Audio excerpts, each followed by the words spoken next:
palavra de hoje. Momento de reflexão na fé em Cristo.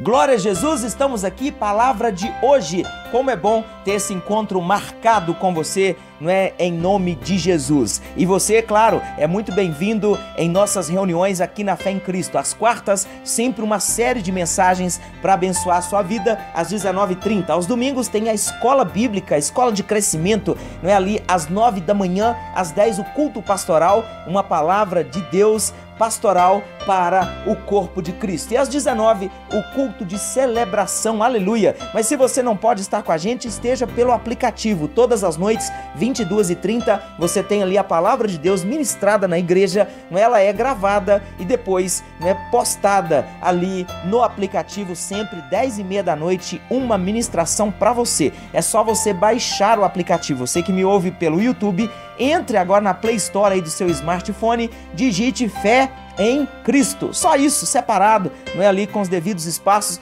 Você vai baixar, tem só 4 megas o programa, é muito tranquilo e você vai ouvir a Fé em Cristo 24 horas que você quiser. Você vai poder acessar assim este canal, aleluia. Lembra, estávamos lá no cativeiro babilônico, depois acompanhamos o povo de Deus na saída do cativeiro, na reconstrução, no pós-cativeiro ali com Ageu, com Malaquias, também com Zacarias, e agora nós vamos entrar em Crônicas. Crônicas 1 e 2 vai trazer pra gente assim, o resumo da história, não é? Muitos fatos que já aconteceram no caminhar com o povo de Deus, vai ser relembrado aqui nos livros das Crônicas, e eu espero aprender aqui, e aprendo já logo de cara, que às vezes nós precisamos relembrar algumas coisas, precisamos voltar em algumas coisas, aquilo que Deus já nos falou, por exemplo, não é, que está parado em stand-by, é tempo de voltar, é tempo de aproveitar, não é? Claro, não tem como viver de novo, mas tem como a gente aprender com erros e com acertos do passado,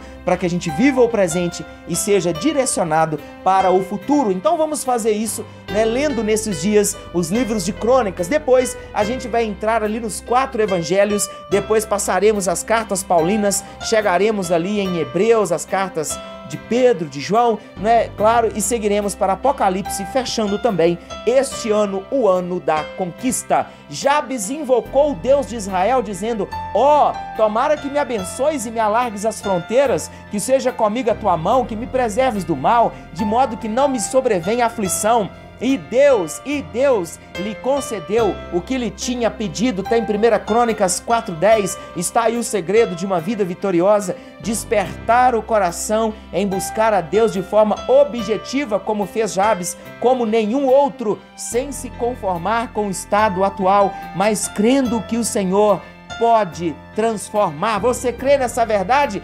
Ele pode transformar. E por que ainda não transformou? Porque às vezes nós não o buscamos, nós não clamamos, nós não invocamos, nós não nos posicionamos. Sim, porque lá na cruz do Calvário Jesus disse: está consumado. A palavra dele por si só nos traz a direção. Mas será que eu tenho, não é, feito conforme o que Deus me direcionou? Ou eu estou preso, sim, preso a situações deste mundo, preso, não é, a razão somente? Eu preciso crer na palavra de Deus sobre a minha vida. Nos livros de Crônicas, iremos ver então o resumo da história, como eu falei, contada desde os livros de Reis, passando pelos profetas, sobre o povo ali de Israel, seus altos e baixos, as genealogias e listas enormes de nomes e mais nomes. Mas o escritor agora, ele dá uma parada, como você pode perceber, para detalhar a história desse homem chamado Jabes. Olha, não é? Nada passa ali desapercebido aos olhos do pai. Não, alguma coisa chamou a atenção do pai. Entre tantos nomes, de uma grande genealogia, de grandes listas, Deus então, né, ali foi chamada a sua atenção. Esse homem chamou a atenção de Deus. Lembra aquela mulher? Ela tocou nas vestes de Jesus e ele percebeu que saiu o poder dele. Por quê? Porque alguém chamou a sua atenção. Olha, você tem invocado ao Deus vivo aí na sua casa, você tem o adorado, você tem chamado a atenção de Deus. A sua perseverança na palavra, na casa de Deus, na obra, no ministério, em fazer a vontade de Deus, em renunciar à sua carne, à sua vontade, fidelidade, você tem tido essa perseverança, você tem mexido com o coração de Deus por ter perseverança naquilo que é dele para a sua vida? Como é que você tem chamado a atenção, né, do nosso Deus, do nosso Pai? Porque Jabes chamou. Tanto é que a história, ela para ali, de nome após nome, para então trazer essa realidade.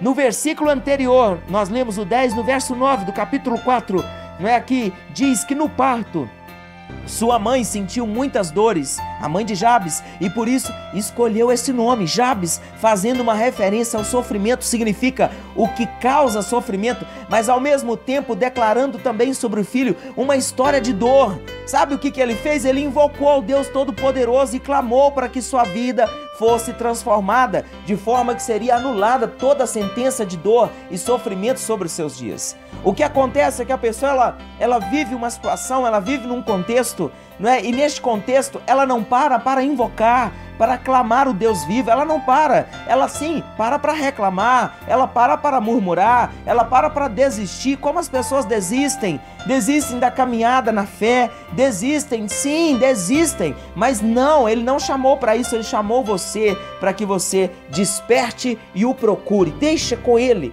é que vai fazer. A história de Jabes poderia ter sido diferente, uma história de lamúria, uma história em que todos que ele tocasse, sim, as pessoas que ele relacionasse, eles todos iriam viver em sofrimento porque ele era ferido, ou ele estava ferido. Ele foi mais ilustre do que seus irmãos, está no versículo 9, porque não aceitou sua condição e buscou no Senhor ao invés de reclamar, de ser infeliz e de fazer outras pessoas infelizes também. Às vezes a gente escuta alguns comentários, não é? As pessoas, não, você tem que aceitar o que Deus colocou para você, o que Deus marcou para você. Mas eu quero te fazer uma pergunta: o que está acontecendo na sua vida foi Deus que marcou? Então aceite, agradeça e siga em frente sem reclamar. Mas talvez não foi Deus que marcou, não foi Deus que planejou, assim com a vontade de uma aprovação para que ele recebesse essa sentença, Jabes. Não foi. A mãe dele, não é? Que colocou esse nome, por quê? Porque ela passou por uma situação difícil. Agora eu te pergunto, será que ela clamou a Jesus, clamou ao Senhor, o Deus Todo-Poderoso, no momento do parto? Não é? Será que ela deu atenção para isso? Não é? Então você está me entendendo? Nem tudo foi Deus que marcou para você passar. As consequências de escolhas te levam a passar por situações que Deus permite, mas não aprova. Que Deus pode te livrar de um mal maior, mas não era plano dele. O plano dele às vezes era bem diferente, não é? A gente sabe, Jonas ali naquele barco, ele viveu uma tempestade, o barco balançou, as situações ficaram ali terríveis. E eu não posso concordar com aqueles que dizem que Deus marcou para Jonas passar, uma vez que Deus mandou de forma muito clara Jonas ir para Nínive e ele foi para Tarsis. Como é que Deus marcou para ele entrar dentro daquela tempestade? Não! Deus, ele enviou a tempestade para balançar Jonas, para a tribulação ali naquele barco, sacudir ele, para que ele viesse a entender que Deus estava no controle. Será que você está entendendo agora alguma coisa sobre tribulação? Pare de reclamar, de ser infeliz e de fazer outros infelizes também. Haja e reaja como Jabes. Você tem clamado a Jesus para que sua realidade seja transformada? Você tem discernido, não é?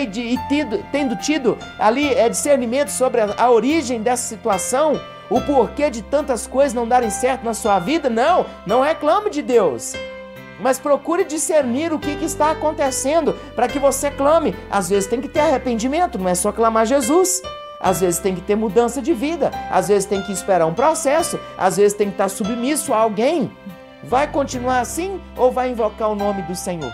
Vai para a casa de Deus, vai pegar a palavra, vai mudar a sua vida agora sendo guiada pelo Espírito Santo. Você foi comprado a preço de sangue, está lá em 1 Coríntios 6,20. Então reaja e creia que Jesus, aquele que te comprou, tem o melhor, porque você é fruto do trabalho penoso dele, e só ele pode transformar a realidade familiar, financeira, profissional, física, espiritual.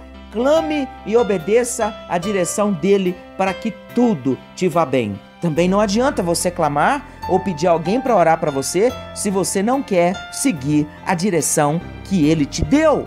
Pastor, mas vai custar isso e isso, mas não vai te custar o céu. É isso que é mais importante, pense nisso. não é? Vai te custar alguma coisa, mas você não vai ficar fora do plano celestial. A ele clamei com a boca, com a língua o exaltei. Salmo 66, 17. Glória a Jesus. Palavra de hoje. Momento de reflexão na fé em Cristo.